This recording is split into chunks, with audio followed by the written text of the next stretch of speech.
Now we're going to continue discussion of derivatives. We're going to start with the intermediate value theorem for derivatives. So for the intermediate value theorem for derivatives, we're going to assume four things. We have an open interval and a number lambda. We have a function f, which is defined on this open interval and it's differentiable on that interval. And for some numbers a and b in the interval, f prime at a is less than lambda and f prime at b is greater than lambda. The conclusion is, it looks a lot like the intermediate value theorem, the regular intermediate value theorem, is there exists some number c between a and b where f prime of c is exactly lambda.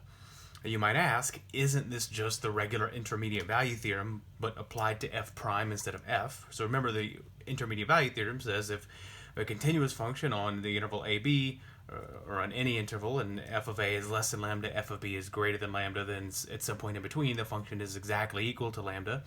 This looks almost exactly like that, except we are not assuming that f prime is the derivative is continuous. So here f prime doesn't have to be continuous, but the conclusion is still true, even if f prime exists but is discontinuous. Right? So that's an interesting useful result, and we have this IVT for derivatives. So you can see examples from the recommended problems where there exists a function that is differentiable, but the derivative is not continuous. So this is actually useful and distinct from the regular intermediate value theorem. So the proof is going to be pretty easy. So let g of x be equal to f of x minus lambda x. Okay. G prime of a is f prime of a minus lambda, which is negative. G prime of b equals f prime of b minus lambda, which is positive. Let's draw a little picture. So here, remember, a picture is not a proof. Okay. And this is a plot of g, not f. This is a plot of this function g. So g prime of a is negative, which means that the function has to be decreasing at a. So decreasing at a means that the function is smaller immediately to the right of a than it is at a. Right? So if g prime of a is negative, that means g of x minus g of a over x minus a, since it's converging to g prime of a, means it has to be negative at least when x is close to a. This quantity has to be negative when x is close to a. Okay? So which means that over here, if I look at a and look immediately to the right of a, I'm going to have some values of g of x which are strictly less than g of a, because this whole thing is going to be negative. Okay? Similarly, over here, because g prime of b is positive, I can look at g of b minus g of x over b minus x, and look at b and look at some x's immediately to the left of b. If x is very close to b, then this quantity is going to be positive, which means that g of x is going to be strictly less than g of b when x is close to b. Right? So near a, I can find some x's where g of x is less than a, and near b, I can find some x's where g of x is less than g of b. So what I conclude from that is that the minimum of g does not occur at a. Right? The smallest value of g isn't at a because I can find some smaller values here, and the minimum of g does not occur at b because I can find some smaller values here. So, well, we know f is continuous, so it's differentiable, which implies it's continuous. So this lambda x is a linear function, so it's continuous, so g is continuous. So let g of c be equal to the minimum of the function on the interval ab. We know ab is compact because it's a closed bounded interval. G is a continuous function because it's a sum of continuous functions. So it has a minimum. Continuous function on a compact set has a minimum. So let's let c be some point where it attains the minimum, and note that c is not equal to a or b. And that's what we just said over here, is that the minimum doesn't occur at a because the function's smaller right here, and the minimum doesn't occur at b because the function is smaller right here than it is at b. So the minimum has to occur somewhere in between. So here I'm going to say a is less than c less than b. So here, note that I didn't say up here that a is less than b, but in my picture I assumed a is less than b. But if b is less than a, the picture flips, but it's the same idea. Right? So I found this c, and note that remember the interior extremum theorem. If I have a maximum and the inside of an interval and the function's differentiable there, the derivative has to be 0, right? So wherever the minimum is, right? So here's my minimum here. The derivative there has to be 0. G prime of c equals 0 by the interior extremum theorem. But if I just look up here, the derivative of g is f prime minus lambda. So if I evaluate that at c, I get f prime of c minus lambda equals 0. That means f prime of c equals lambda. And that proves the intermediate value theorem for derivatives. Okay. And we're going to talk about the inverse function theorem. Okay. So the inverse function theorem says, let's assume I is an open interval, f is a differentiable function on I, and the derivative is not 0 anywhere on the interval. Okay. Then this function f is invertible, and the inverse is differentiable. Oh, and I forgot to finish, f prime of inverse of p. And the inverse function has this derivative. It's 1 over the derivative of the original function. But here p is in the domain of f inverse, and then f inverse of that is in the domain of f. Okay, so kind of we have to go from p is an input into f inverse, and then f inverse of p is an input into f and f prime. Right, so we have to kind of go back and forth between inputs for f and inputs to f inverse. Okay. Because the main idea is the derivative of the inverse is the reciprocal of the derivative. Okay. So here's a quick picture. So what I'm going to do is say, if I have an invertible function, such as this f, then the graph of the inverse is what I get when I take the function f and reflect it across the line y equals x. So I'm going to make this dotted line y equals x, and I'm going to reflect the picture. And if I'm looking at this point, qp, on the original function, I reflect the picture, I'm going to get this other line at pq, right? So the tangent line here and the tangent line here, they're related by, one of them is the reflection of the other one across this line y equals x. And if I reflect a line across y equals x, the slope of the new line is the reciprocal of the slope of the old line. So these are the slopes. F inverse prime is the slope of this tangent line at PQ. And F prime of F inverse P. So here in the picture, Q is F inverse of P. Right? So this is 1 over F prime of Q. So the slope of this tangent line is this, and the slope of this tangent line is this denominator, and they're reciprocals because I took one line, reflected across the line y equals x, and that the slope of the new line is the reciprocal of the slope of the old line. Right? So we're going to prove the inverse function theorem. Okay. And we're not actually going to prove it, so let's say I want to prove f inverse prime of p equals 1 over f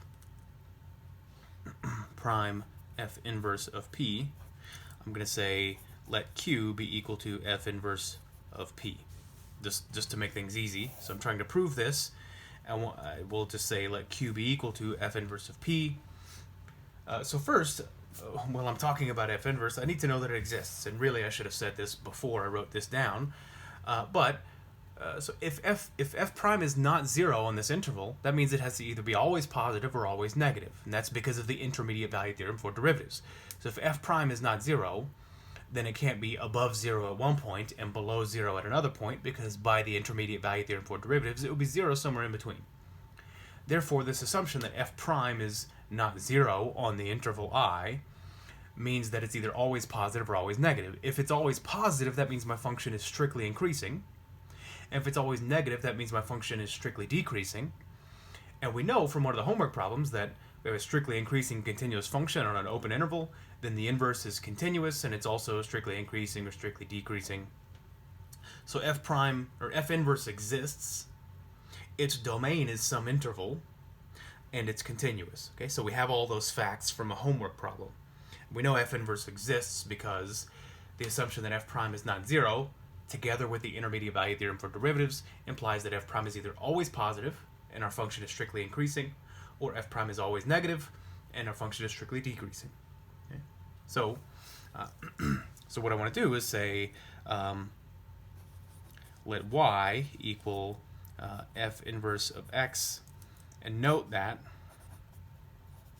as x goes to p, y goes to q, right?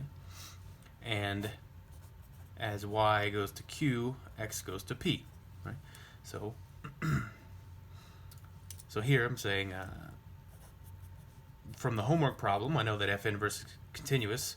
As x goes to p, f inverse of x goes to f inverse of p by continuity. And this is y, and that's q. So as x goes to p, y goes to q. Okay?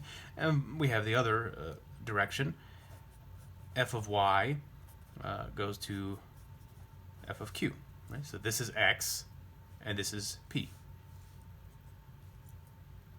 Here, as y goes to q, f of y goes to f of q, because this is f is continuous.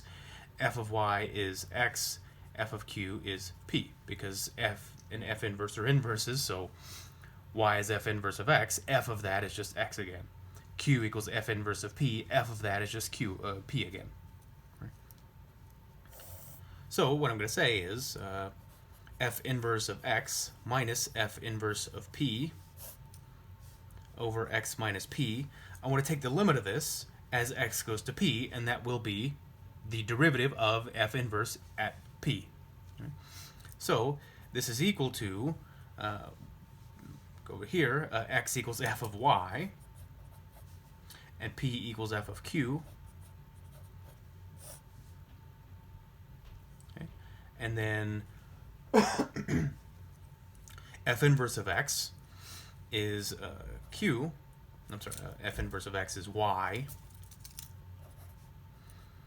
And then f inverse of p is q. Right? So this is the reciprocal of, so let's write it down, f of y minus f of q over y minus q. The limit is q goes to, or sorry, limit is y goes to q.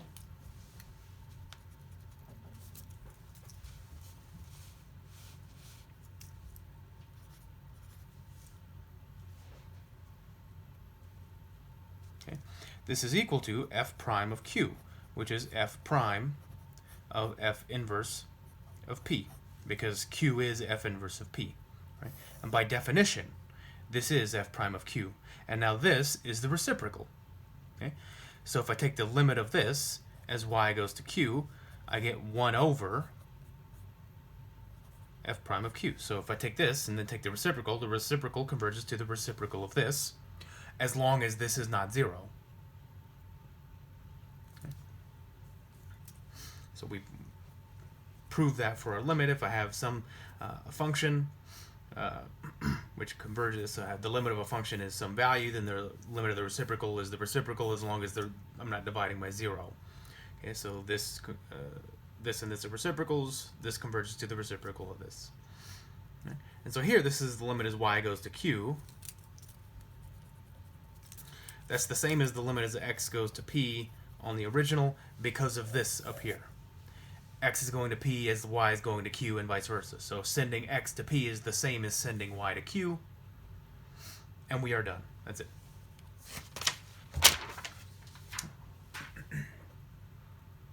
So we also have the Cauchy generalized mean value theorem. Okay, so you remember the regular mean value theorem. It had to do with instantaneous rate at some point being equal to the average rate over an interval. Okay, so here I have Cauchy generalized mean value theorem. Instead of dealing with one function, it's going to deal with two simultaneously. If f and g are continuous on AB, and if they're differentiable on the interior, and if this g prime is not 0, so I want the g prime to be non-zero, so I can divide by it here. Then there exists a point C in between A and B such that the ratio of these instantaneous rates of change is the ratio of the average rates of change. The proof is, so I'm going to define h of x equals f of x minus f of a, g of b minus g of a, minus f of b minus f of a, g of x minus g of a. This might look complicated. Note that this h is continuous on AB because everything here is continuous on AB. It's differentiable on AB because everything here is differentiable on the open interval AB. Okay. Now let's note that h of a equals 0. So when I plug in x equals a, I have f of a minus f of a here, that's 0, so this whole first line is 0. And I have g of a minus g of a here, so this whole second line is 0, so h of a equals 0.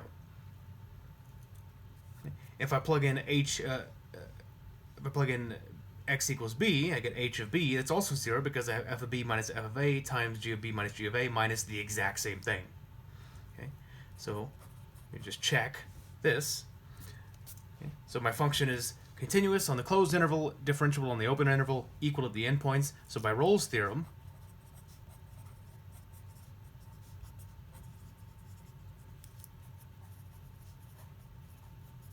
there exists C in AB such that h prime of C equals 0. And now we actually have to compute h prime. It's not too difficult when you realize that g of b minus g of a, that's just a constant. F of b minus f of a is just a constant, right? So a and b here are constants. So h prime of c equals, this constant is just going to stay there by the constant multiple rule. The derivative of f of x minus f of a is just f prime of x, because f of a is a constant. So we get f prime of c times this constant g of b minus g of a minus, look over here, get f of b minus f of a. The derivative, because again, this f of b minus f of a is a constant, so when I take the derivative, it just stays a constant multiple. Derivative of g of x minus g of a is just g prime of x. And I plug in x equals c, I get g prime of c. And this is 0, so if I take this and rearrange it, I get exactly this, and we're done.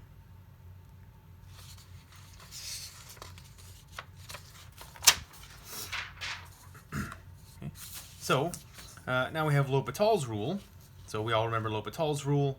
It's a very important and useful theorem for evaluating certain limits that we encounter. So we're going to state two different versions of L'Hopital's rule, one for the 0 over 0 case and one for the infinity over infinity case. So assume that p is in this interval AB, f and g are differentiable functions on AB, and they're both equal to 0 at p. Then the limit as x goes to p of f over g equals the limit as x goes to p of f prime over g prime, as long as this f prime over g prime limit exists, right? So I'm going to assume that the f prime over g prime limit exists, and if it does, then the f over g limit also exists, and it's equal to the same thing. Okay? So before I do the proof, I want to note that this is a two-sided limit, but it also works just for a one-sided limit. So for a one-sided limit, I just need, if I'm going to do the limit from the right, I only need the function to be differentiable to the right of p, not on the whole interval. I only need the function to be continuous to the right of p, including at p. So you can make modifications to the assumptions in the case that, say, p is an endpoint, and you do a one-sided limit. But when you make all the appropriate modifications for the one-sided case, and the result still holds. And it also holds, again, with the appropriate modifications, if p is equal to infinity. So I can take the limit as x goes to infinity, and it still holds. But just for the sake of having a concrete example, I'm going to do the two-sided limit where p is a finite value. Okay? So for the proof,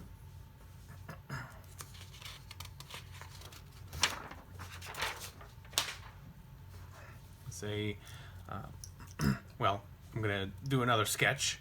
I'm going to say,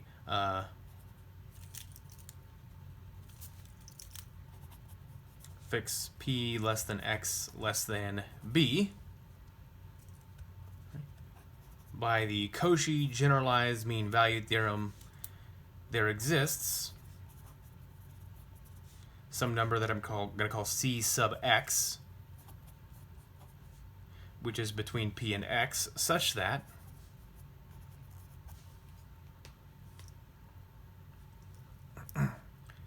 f prime at this c over g prime at this c equals f of x. Right? So I'm applying Cauchy generalized mean value theorem where my endpoints are p and x.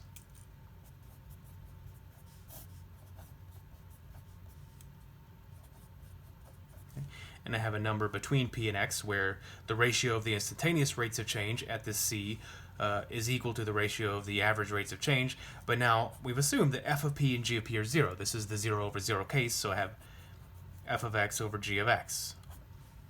Right? So f prime of c of x over g prime of c of x is equal to this. And now, as x goes to p from the right, well, c of x is trapped in between p and x, so c of x also goes to p from the right. And so we've assumed that this limit on the left exists, so f prime of c of x, g prime c of x is going to converge to whatever that limit is.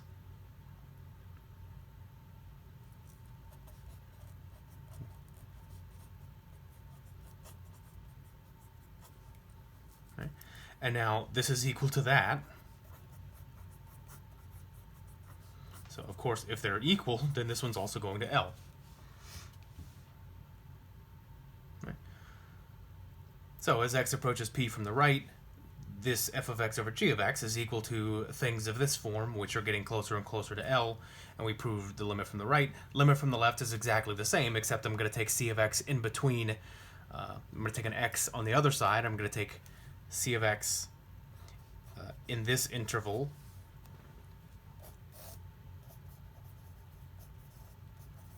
If I want to do the limit from the left. And that's it. That's a sketch. I'm being really quick here and leaving out some of the details. Okay. So we also have L'Hopital's rule for the infinity over infinity case. So in that case, the assumptions are a little bit different. I assume that the function is differentiable on the entire interval except possibly at p, and the function doesn't even have to be defined at p. Okay. And the limit as x goes to p of f is either infinity or negative infinity. The limit as x goes to p of g of x is either infinity or negative infinity. Then we have the same conclusion, and again, you can do one-sided limits. It works in the one-sided case if you make the appropriate modifications. Just assume that the functions are differentiable to the right of p if you want to do a limit from the right. Assume that they're differentiable to the left of p if you want to do a limit from the left. And it also works if we have p going to p equal to infinity. So this also works for limits at infinity. So I'm going to skip the proof of this case. It's not really instructive. And that's going to be it for this lecture.